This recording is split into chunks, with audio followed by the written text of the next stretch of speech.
a massage in my Winnebago. I just want to hopefully carry on, and I'm going to join in with Rick Toogood, Prawn on the Lawn. Let's see if we can find you. And there you are. It's on speed dial. Rick Toogood, are you there? Oh, hello. I'm just. Hi. Hello, I can hear you, but I can't see you. Can you see her? See him? No, not yet. I can only hear you. I can see. We can see you. Well, that's because you're lucky. Is that Katie? Yes, it is. Hello. Hi, Katie. Hi, Katie. I'm not sure what anybody else can see or hear, but I can hear you. We're having some, let's say, technical issues. Can everyone see us? Oh, yeah. They can see and hear at home, apparently. They can see us. Okay, fine. All right. Well, I'm going to carry on. Carry on blind. I'm just going to say that before I couldn't hear you, and now, sorry, I could hear you, but I can't see you, and now I can only hear you. So, hi to both of you. Rick, you're going to have to paint pictures with words, because I'm sure that what you're cooking is absolutely amazing. I just can't see it.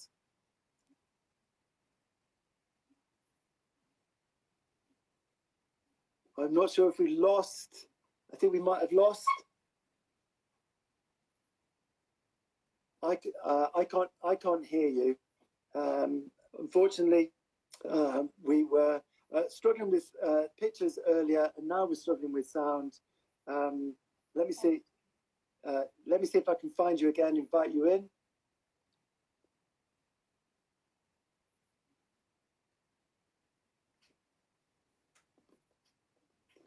It's all fun and games, isn't it? I mean, it was all going so smoothly, and then Ross Geach. Hi, there you are. Okay, we're back. Oh, Rick, hello. Can you see us now and hear us? Oh my life! Do you know what?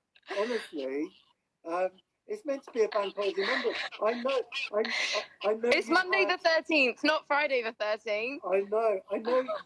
You've had a recent addition to your family Pandora. Well, yes. I've just had twins.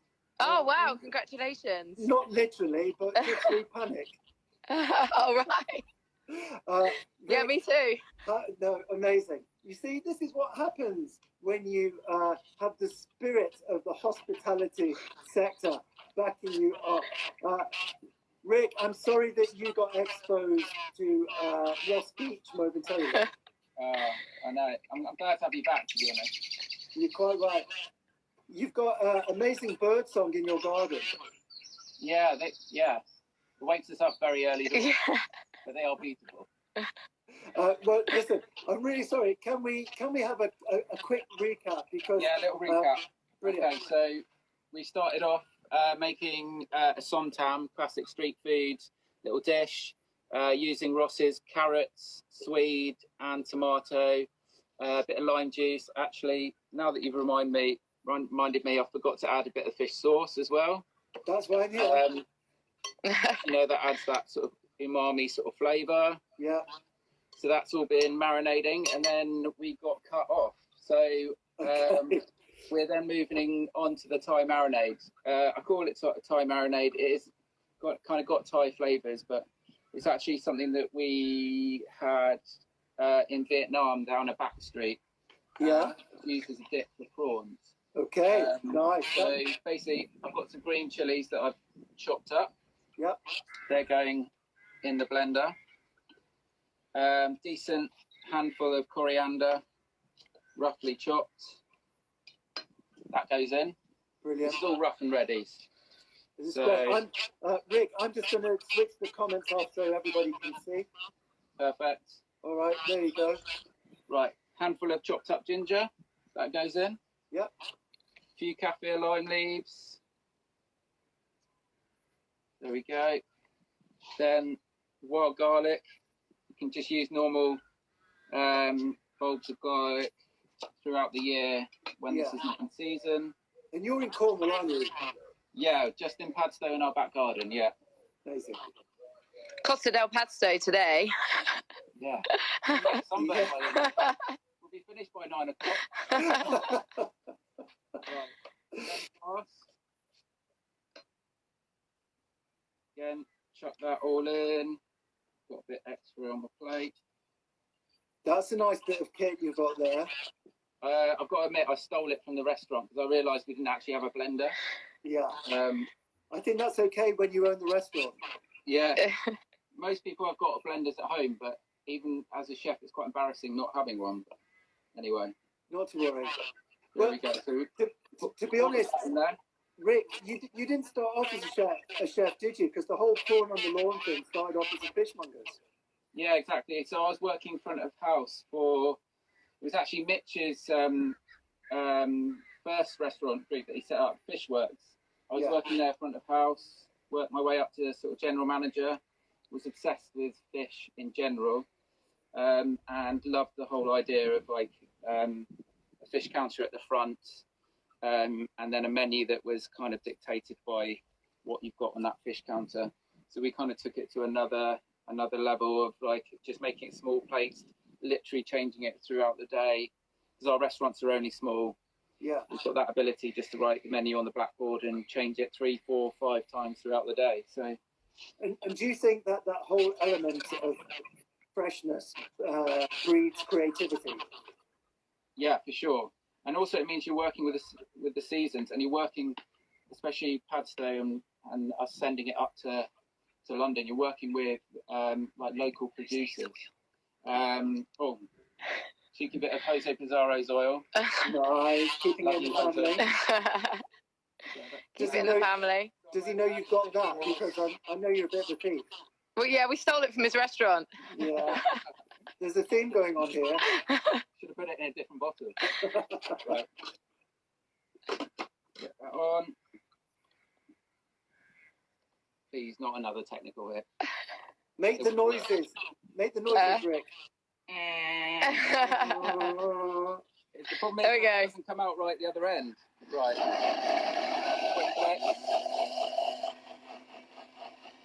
That sounds like my Wi-Fi. It did actually work. Steve says it sounds like his Wi-Fi. But with more sound. Yeah. Right. So that's all been blitzed up. Yeah. Get that in the bowl. Now this marinade here, you can use as almost like a sort of master marinade, if you see what I mean. Yeah. So from this point, if you wanted to make like a little noodle soup, you could add some stock to it. We're going to add a little bit of, I'm going to add a little bit of coconut milk to it. Nice. So in the restaurant, roast scallops in it as well, like in the shell. There's loads of different, you can marinate fish in it and leave it overnight. So in goes a bit of coconut milk. And Rick, do you use the day boats to go out of Padstow?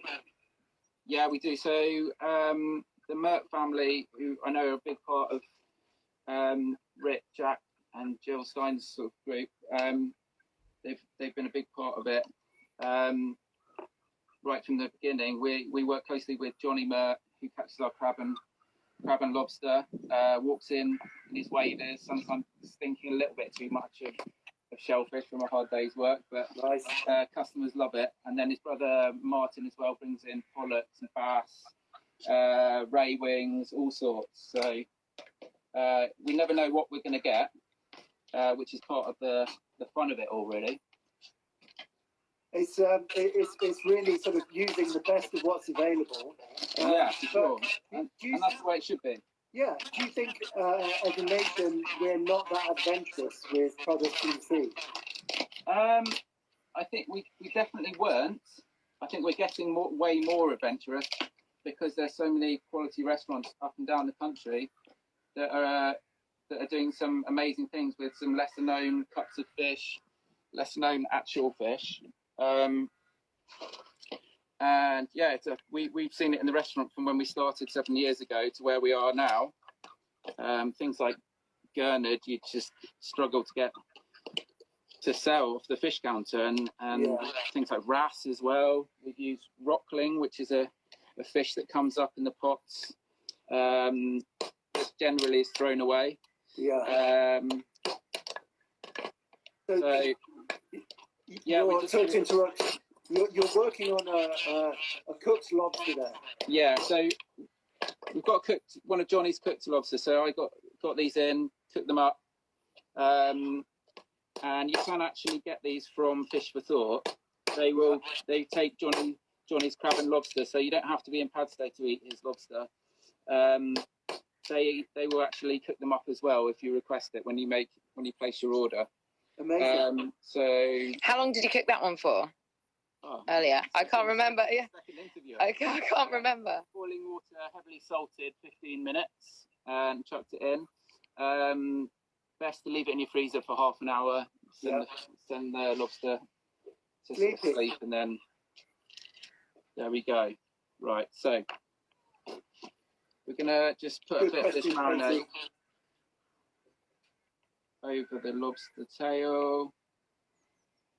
You can be quite generous. The coconut milk kind of calms the chili down quite a bit. Yeah. I'm gonna coat that. Got the barbecue quite hot, but you can stick it in a really hot oven because it's been cooked already. Yeah. It means that you can keep it for like a few days with no worries. Yeah. And you can just blast it on this high heat. I've also got a few peanuts to go with the somtam. So we're gonna blast that for a minute. And in the meantime, do a little bit of a tidy. But we do have another wine. Oh yeah, you missed our wine, Steve. We've already had a glass of wine. Oh, charming. Sorry. Yeah. Yeah. Where's our wine from? So I'm going to pass you over to Rick. I have already said, so sorry if you guys, if I'm repeating. So this is a collaboration between Bintu, who are a wine supplier and wholesaler in Padstow, and Trevibben Mill, which is a local vineyard here. Yeah. So it's just 2 miles outside of Padstow. And they've come together and made this amazing wine called Fizzy Bum Bum. The name comes from the yeast, which is called Bum Bum, and the wine is fizzy. So it's naturally sparkling. It's what's called a pet nat, which is essentially a naturally sparkling wine. Fermented in the bottle, the yeast makes it sort of naturally fizzy. So you get this kind of lovely, not still, not sparkling, really easy to drink. We were just drinking it and saying, well, Mike actually, who owns Bintu, was saying what a good breakfast drink it is, and we definitely agree, even though it's nearly 4 o'clock. But depends what time you get up, I suppose. Hey, it's bank holiday. Do what you like. Yeah, exactly. Yeah. And so after that, we've also got another wine. So it's really good with shellfish. Basically. Oh, sorry. Yeah, no, I was just saying it's a perfect. I can't interfere with the boss. No, perfect match for shellfish. So that's kind of why we picked it out. And there's only 300 bottles made. So we're number 20 here. I think they've sold a few more. Saved us a special one.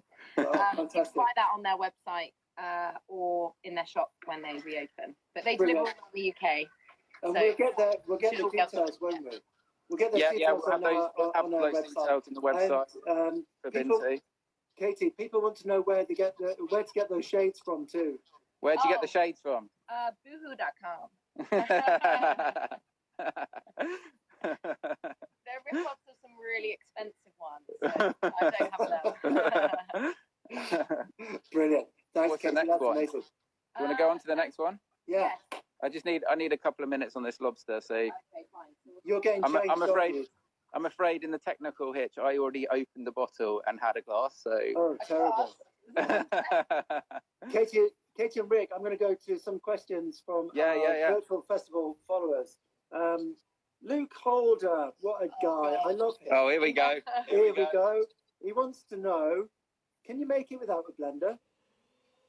Yeah, you could. If you're, just chop the hell out of it. Well, or you could just almost in Thailand they use like a pestle and mortar, don't they? Yeah, it is a lot of work, and I suppose we've got a lot of time right now. We've got loads of time, I suppose. Yeah, and you'll end up with like massive, great big guns afterwards. So why not? I'd say if you don't have a blender, working out. If you don't have a blender, give it a good old chop. And you'll still get all those flavors coming out of all those different ingredients. And we were saying as well, if you can't get those ingredients, then a lot of people have got like a sort of Thai marinade or something. Like Thai green curry paste. Yeah, green curry paste. You could substitute that rather than getting all these ingredients, but it makes a massive difference if you make this from scratch, because you get like the punch of flavour is just another level. Yeah, And you amazing. could also just use the wild garlic and make like a wild garlic butter with the lobster and serve it with the salad, which would be, Ooh, nice. if you can't get any if you can't make it Thai. Yeah. And Rick, a quick question from Matt Taz. Matt Taz says, what would you do with cuttlefish? What would I do with cuttlefish? Yeah. Well, in the restaurant we do this awesome cuttlefish croquette. It's amazing, but I do think like you've got to cook it slowly. Yeah. So it's nice, soft, and tender, and 9 times out of 10, bit of garlic, olive oil, thyme. Cook that down. Get the cuttlefish in there, thinly sliced, and then cook it on a low heat in its own juices, and that like really softens it all down. It's not, if you cook it fast, it does can tend to be a bit chewy. So the safest options, slow cooking, nice and tender. Maybe chuck some butter beans in there or something like that. Delicious. Yeah. Great. It seems that it's really versatile. We are asking all of our chefs to pop something down on our website in terms of the recipes. Oh yeah, we'll get this one on there. It's also in our book, I must say. Oh yeah, which book's that? Oh well, it's funny you should ask. We brought out a book for how long ago? Like 18 months ago, 2 years ago, something like that. But it's got a lot of the sort of classic prawn on the lawn recipes from the first sort of 3-4 years of us going. We've had a lot of other new dishes, so at some point we're gonna have to do another one. But it's got all the classics, and there's Thai marinades in there along with some other prawn on the lawn favourites. You get the salads in there, but it's using like green papaya and other things. So we just thought we'd make it super local with Cornish the swede and with the carrots and things. Yeah. I think our lobster's good to go, so I'm going to hand you back over to Katie. Okay, yeah, you crack on and play that. While you're plating, Katie, where does prawn on the lawn come from? What, the name? Yeah.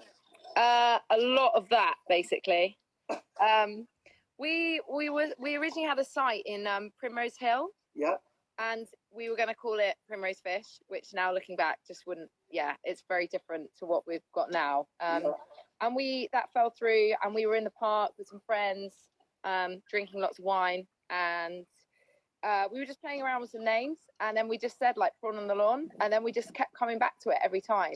Perfect. And it doesn't really mean anything, but I guess it's kind of fun. Like although we're serious about the produce we use and what we're doing, like we don't take it too seriously either. Like we try and have fun with what we're doing, and we hope that in the restaurant we create like quite a fun sort of just environment. You know, you can come, you can have a laugh, you can drink with friends, you can eat some good fresh food, and so it kind of works quite well with the name as well. It's quite playful. I like it. It could have been just wine in the park. Yeah, true. I was trying to think of something that rhymed. I mean, we've got Brill on the Hill and all those kind of things. And we were thinking if we do a meat restaurant, we were going to call it Beef on the Heath. But I don't know if that quite works the same. Yeah, it depends what kind of teeth you've got. Yeah. That's coming together really nicely. Sorry, I'll show you the lobster. There you go. Yeah, thank you. Show us the lobster. That's absolutely stunning. Katie and Rick, do you have an open kitchen in your restaurant? All three. Yeah. All three restaurants are all open, and most of the time, because it does get a little bit hectic, chefs have to end up taking dishes. Gagging. Being gagged.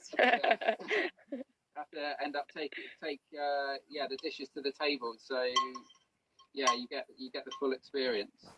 Amazing. I like that. It's not just the theatre. There's a confidence there, isn't there? Just to sort of say, this is us working, and being stuck in the back room. I think that's kind of odd. It's a bit like what's going on right now. It's all like it's just about putting amazing bits of ingredients on a plate and creating something that's like amazing to share on the table, and not getting too stressed about like the formalities of tablecloths and having like everything like absolutely perfect. You can have a nice sort of rustic meal like this, which we've kind of been inspired from like travels, and we've created the biggest open kitchen ever. Yeah, I know. Thank God the weather was nice and it wasn't too windy, because it would have been even more of a disaster. It wasn't a disaster. It's kind of one of those things I can't explain it. But what I can explain is what you've both created, both in your restaurants and today on that dish, is a celebration of everything that we're trying to support today. Amazing. Yeah, exactly. And the key message is to like support your local suppliers, like fishermen. Yeah, the fishermen, the farmers, like all these little these producers that are relying massively on the restaurant industry, and we want to be open more than anything in the world. And like, but it's had a huge impact on all areas of life, and these guys need everyone's support, and you can access this amazing produce from your living room. Yeah, and this is going to kind of showcase all the different supplies that we use as a restaurant. And yeah, where you can get hold of it. Brilliant. I think fantastic for you to sort of like hang on in there and see this through. It's been brilliant. But you know what? It shows that you're real and the integrity in which you work, despite the fact that I can't see you, you can't hear me. It's just unbelievable. But I'm glad it all came back together. Katie and Rick, thank you so much. Enjoy the rest of your day. Stay for those things for me. We're going to eat the lobster now. We're going to have a great day. Oh, take a picture. Oh. Okay, let's go. Before you scoff it. Ah. Cheers. Yeah, cheers. Bye. Bye.